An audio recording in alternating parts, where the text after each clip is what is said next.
দীর্ঘ ৯ বছর পর ভারত থেকে দেশে ফিরেছে বিএনপির স্থায়ী কমিটির সদস্য সালাউদ্দিন আহমেদ।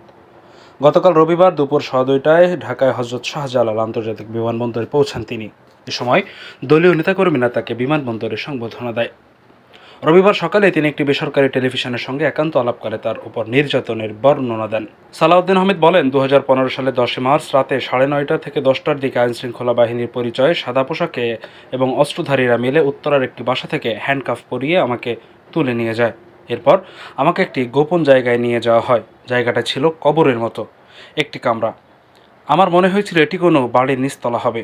কামরাটির আয়তন হবে ৫ ফিট বাই ১০ ফিট। টয়লেটের জন্য জায়গাটাতে কোনো রকম একটা ব্যবস্থা ছিল। আমাকে লোহার দরজার নিচ দিয়ে খাবার দেওয়া হতো। তিনি বলেন, কামরাটির বাইরে একটি স্ট্যান্ড ফ্যান চালু থাকতো এবং ছাদের সঙ্গে হাই পাওয়ার লাইট ছিল। এই ঘরটিতে আমাকে প্রায় ৬১ দিন রাখা হয়। এ সময় একদিনের জন্য বের করা হয়নি। সেখানকার অন্যান্য বিষয়ে আমি বলতে চাই না, কারণ যারা এসব করেছে তারা তৎকালীন সরকারের সর্বোচ্চ কর্তৃপক্ষের ইশারায় করেছে। আমি মনে করি এসব কাজের জন্য জাতীয় এবং আন্তর্জাতিক ফোরামের কোথাও না কোথাও তাদের একদিন জবাবদিহিতা করতে হবে। বিএনপির এই নেতা বলেন, যেদিন আমাকে নিয়ে আসে সেদিন দুপুর একইভাবে চোখে কালে কাপড় বেঁধে আনুমানিক ৬ থেকে ৭ ঘন্টা ঘোরানো হয়। থামার পর আমার মনে হলো যে সন্ধ্যা হয়ে গেছে। চোখে দেখতে না পারায় ঠিক বুঝতে পারিনি। সেখানে বেশ কয়েক ঘন্টা অপেক্ষা করল তারা। হয়তো তারা রাতের অন্ধকারের জন্য অপেক্ষা করছিল। এরপর কিছু দূর হাঁটিয়ে আবার কিছু দূর গাড়িতে করে একটা জায়গায় এনে আমাকে তোলা হয়।